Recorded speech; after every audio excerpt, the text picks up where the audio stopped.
Good morning, friends. Third type of a vector, modulus of a vector.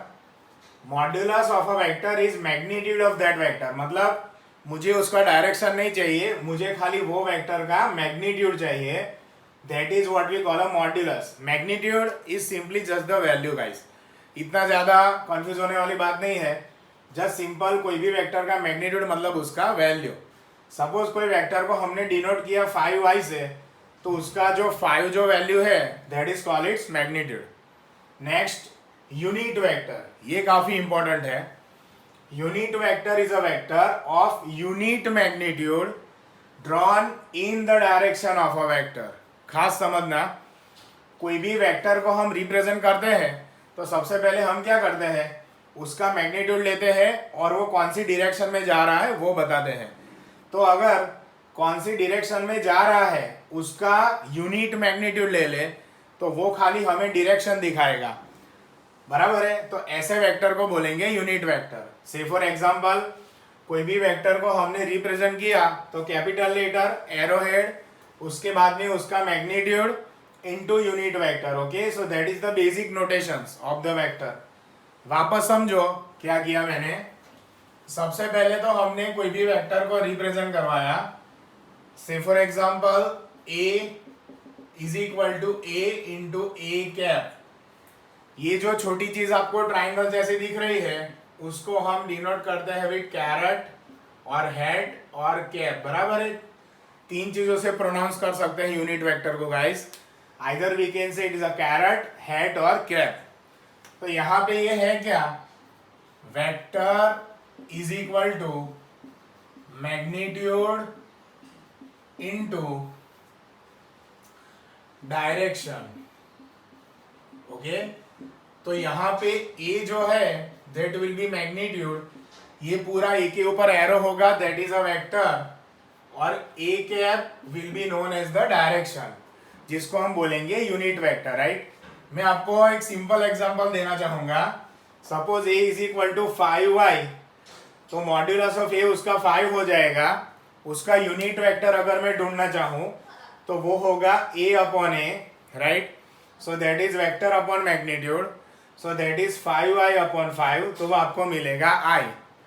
So guys, i is the unit vector in x axis. Similarly अगर हम y में देखें, z में देखें तो x axis का unit vector i होगा, y axis का यूनिट वेक्टर j कैप होगा और z एक्सिस का यूनिट वेक्टर k कैप होगा. ओके, ये बात कर रहे हैं हम केवल वन डायमेंशन की, either x, either y, either z. Suppose दोनों डायरेक्शन कंबाइन हो, मतलब देयर आर टू डायमेंशन, उसमें हम कैसे ढूंढेंगे. देखो, तो सबसे पहले तो आपको वो समझने का, देयर आर 3 डायमेंशन पॉसिबल. सबसे पहला होता है 1 डायमेंशन, एक होता है दूसरा 2 dimension, third one is the 3 dimension. तो से फॉर एग्जांपल मैंने कोई वेक्टर रिप्रेजेंट किया 5y. ओके, समझना, इसका मॉड्यूलस लूंगा पहले तो. So that will be just the only numeric value, that will be 5. उसका यूनिट वेक्टर लूंगा तो unit vector is equal to vector upon modulus, that will be given by 5y upon 5 which is i only. Okay, so i is called unit vector for that.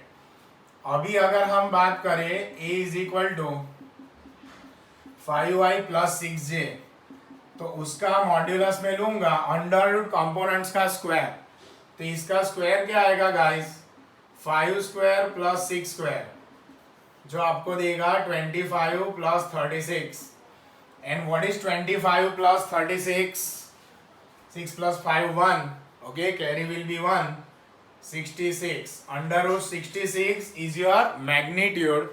अब बात करेंगे उसके unit vector की.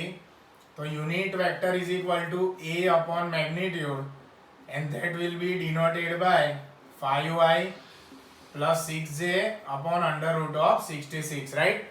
सो this is called unit vector in 2 dimension. Suppose हम बात करें friends 3 dimension की, तो इसमें a is equal to 2y plus 3j plus 4k. तो उसका मॉड्यूलस ले लेंगे तो modulus will be equal to 2 square plus 3 square plus 4 square, तो ये हमें मिलेगा guys 4 plus 9 plus 16, okay, that will be root of 29। उसका यूनिट वेक्टर देखें तो vector upon magnitude, that will be 2y plus 3j plus 4k upon under root of 29। तो ये होगा यूनिट वेक्टर 3 डायमेंशन के लिए। तो understand guys clearly, for 1 dimension unit vector is the either I, either j, either k. For 2 dimension we have to find the modulus and then after unit vector is equal to vector upon modulus, right? For 3 dimension एक vector मिलेगा 2y plus 3j plus 4k, उसका magnitude ले लोगे तो वो under root 29, unit vector is equal to vector upon magnitude, जो आपको मिलेगा 2y plus 3j plus 4k upon under root of 29. So this is guys what we call a unit vector, very important topic. Okay, thank you very much.